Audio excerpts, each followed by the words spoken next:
Bonjour à toutes et à tous. Dans cette vidéo, nous allons voir les questions les plus fréquemment posées durant l'entretien pour la naturalisation française. Je vous donnerai des conseils dans chaque partie et vous proposerai parfois des modèles de réponse. Nous commençons. La question à laquelle vous ne devriez pas échapper est bien sûr « Pourquoi voulez-vous devenir français ?» On conseille souvent sur Internet de citer ici les valeurs de la France et la richesse culturelle française. C'est possible, mais ce n'est pas suffisant, car cela ne prouve pas votre implication.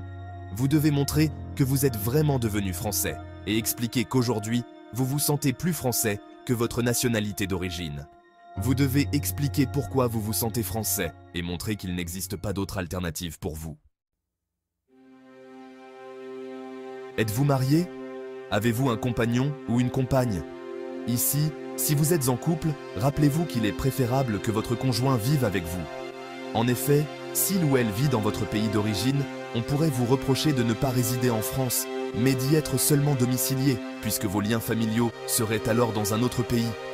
En outre, il vaut toujours mieux se montrer ouvert. Ne dites pas « j'aide ma femme dans les tâches ménagères » ou « mon mari m'aide aux tâches ménagères », mais « nous participons ensemble et à part égale aux tâches ménagères ». Quelle langue parlez-vous au travail? Vous le savez peut-être déjà. On conseille souvent aux gens qui désirent obtenir la nationalité française de participer à une association, notamment une association qui aide les démunis en distribuant de la nourriture ou des vêtements. Cela satisfera à la fois le critère de moralité et celui d'assimilation à la communauté française. De plus, pour des raisons d'intégration, il vaut mieux que vous parliez en français dans votre travail.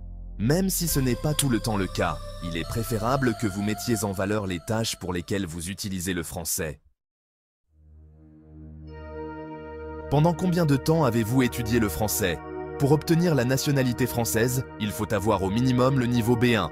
Mais attention, la note obtenue au test de langue ne suffit pas. Pour prouver que vous avez réellement le niveau B1, vous devez être capable de décrire des situations passées, présentes ou futures, et de donner votre point de vue sur une notion, comme la démocratie, ou un fait d'actualité.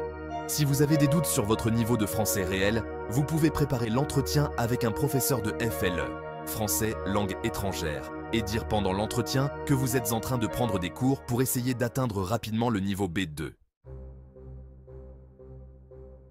Envoyez-vous de l'argent dans votre pays d'origine? Si oui, à qui? Il s'agit bien entendu de questions pièges. Plus vous montrerez de liens avec votre pays d'origine, plus on pourra mettre en doute votre attachement à la France. Il ne faut surtout pas que l'on pense que vous désirez obtenir la nationalité française uniquement pour le passeport et que vous comptez gagner de l'argent en France pour vivre plus confortablement dans votre pays d'origine.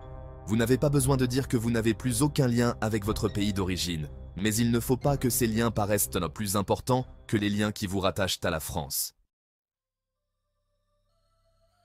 Ensuite, vous avez toute une série de questions de culture générale sur la France. Dans cette vidéo, je répondrai à chaque question en quelques mots. Mais n'oubliez pas que vous devez formuler des phrases puisque votre niveau de français est évalué en permanence. Je vous invite également, à partir d'ici, à consulter le livret du citoyen fourni par la préfecture. Paris, Marseille et Lyon. Citez des départements français. Paris, les Bouches-du-Rhône, le Rhône, la Haute-Garonne, etc.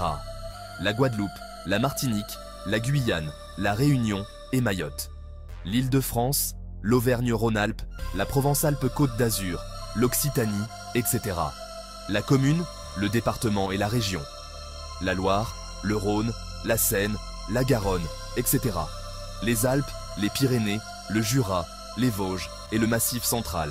Le Mont Blanc, avec une altitude de 4809 mètres. L'Espagne, Andorre, Monaco, l'Italie, la Suisse, l'Allemagne, le Luxembourg et la Belgique. Il vaut mieux, bien sûr, que vous ayez visité quelques villes françaises, afin de montrer que vous utilisez vos vacances non pas pour rentrer dans votre pays d'origine, mais pour mieux connaître le pays qui va vous adopter. Pour les rois, Charlemagne, François Ier, Henri IV, Louis XIV, etc. Pour les reines, Aliénor d'Aquitaine, Catherine de Médicis, Anne d'Autriche, Marie-Antoinette, etc. Louis XIV est connu pour la durée de son règne qui fut le plus long de l'histoire de France. Et il est aussi le symbole de la monarchie absolue qui a été abandonnée à la Révolution. Louis XVI.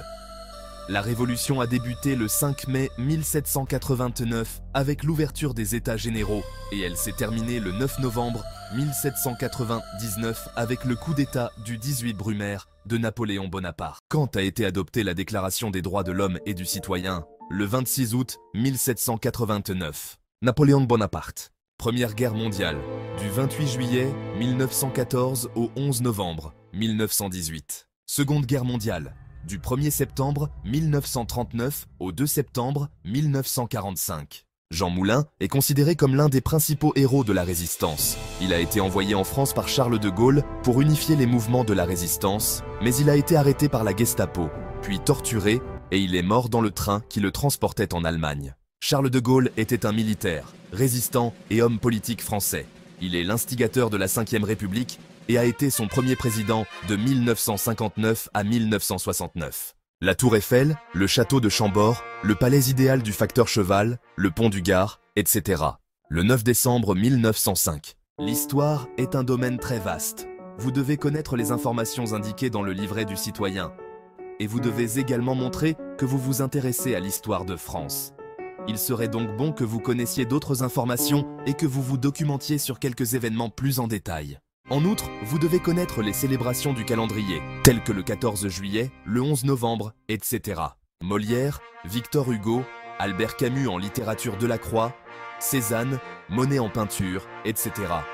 Marie Curie, Joséphine Baker, Eugène Ionesco, Gao Xingjian, etc. Géricault en peinture, Berlioz en musique, Eiffel en architecture, etc.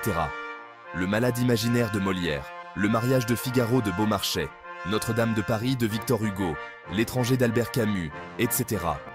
Alexandre Dumas et Auguste Maquet. François-Marie Arouet, dit Voltaire, était un écrivain et philosophe du XVIIIe siècle. Il est le représentant le plus connu de la philosophie des Lumières. Montesquieu, Voltaire, Rousseau, Diderot, etc. Michel Platini et Zinedine Zidane au football, Yannick Noah au tennis, Richard Virenque au cyclisme, etc. Le Tour de France ou le tournoi de Roland-Garros, la bouillabaisse, la ratatouille, la choucroute, la quenelle, le gratin dauphinois, la poule au pot, etc. Là encore, il faut que vous montriez que vous vous intéressez non seulement à la culture et à l'histoire de la France, mais également à celle de votre ville et de votre région.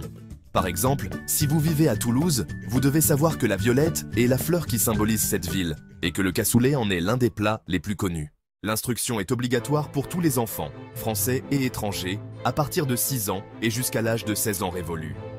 Attention, les règles relatives à l'âge de l'instruction obligatoire sont susceptibles d'être modifiées et abaissées à 3 ans à la rentrée 2019. Si l'on vous demande la devise, vous devez répondre « Liberté, égalité, fraternité ».